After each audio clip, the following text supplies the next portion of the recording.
Илбирс мышыктар тукумундагы Орто Азиянын аскалуу бийик тоолорунда жашоочу жырткыч айбан. Илбирс ичке узун ийилчек денеси бийик тоолуу жерге жашоого ылайыкташкан кенин таңоолору менен салыштырмалуу кыска буттары, кичинекей башы жана узун куйругу менен айырмаланат. Куйругу аябай узун, денесинин 4/3 бөлүгүнөн да узунураак болот. Секиргенде тең салмактыкты сакташ үчүн жардам берет. Таңоолору кенен, буттары салыштырмалуу кыска болот. Илбирс башка ири мышыктардай болуп ырылдай албайт, ал жөн эле мырылдай алат. Денесинин узундугу 100-130 см, куйругунун узундугу 100 см, бийиктиги 60 см, эркек илбирстин салмагы 55 кг, ургачысыныкы 40. Илбирс жаратылышта 13 жыл жашайт. Ал эми капастагы жашоосу 21 жылга чейин созулат. Аң уулоого көбүнчө кечинде жана түнкүсүн чыгат. Көп учурда аңчылыкка күн батаардын алдында же таңында чыгат. Күндүз болсо уктап, аскаларда жатып эс алат. Ийиндери үңкүрлөрдө аскалардын үңкүр сымал жаракаларында болот. Илбирс бир гана Азияда кездешет.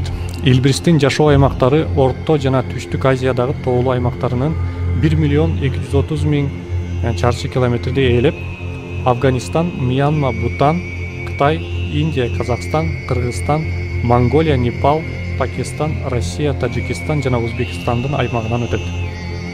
Илбирс суу деңгээлинен 1500 метрден 4000 метрге чейинки бийиктикте жашайт. Бул жырткыч көбүнчө өзү менен тең же чоң жаныбарларга аң уулайт. Илбирс өзүнүн 3 эсе чоң жаныбарга аң уулаганга алы жетет. Илбирстер көбүнчө кайберен, аркарлар, эликтер, камандар сыяктуу туяктуулар менен азыктанышат. Мунун тышында кээде суур сымал майда жаныбарлар менен жана канаттуулардан улар, кыргоол, кекиликтер менен да азыктанышы мүмкүн.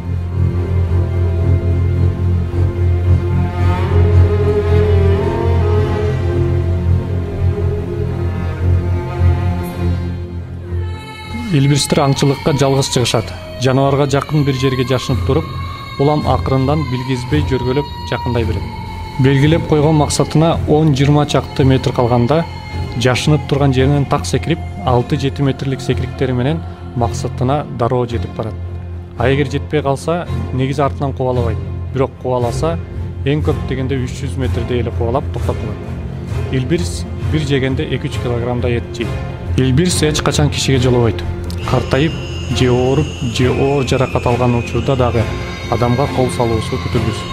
Адам баласына жаракат алган эле илбирс коркунуч туудурушу мүмкүн. Азыр илбирстердин саны аябагандай аз. 2016 жылдын маалыматы боюнча Кыргызстанда 300дей эле калган. Илбирс байырлаган бардык өлкөлөрдө кызыл китепке киргизилип, илбирске аң уулоого тыюу салынган. Адам баласынын илбирстерге болгон аңчылыгынан улам илбирстердин саны күндөн күнгө азаюуда. Мыйзамсыз акча менен кызыктырган браконьерчилик, илбирстин териси үчүн болгон аңчылык илбирстердин санынын кескин түрдө азайышына себеп болууда.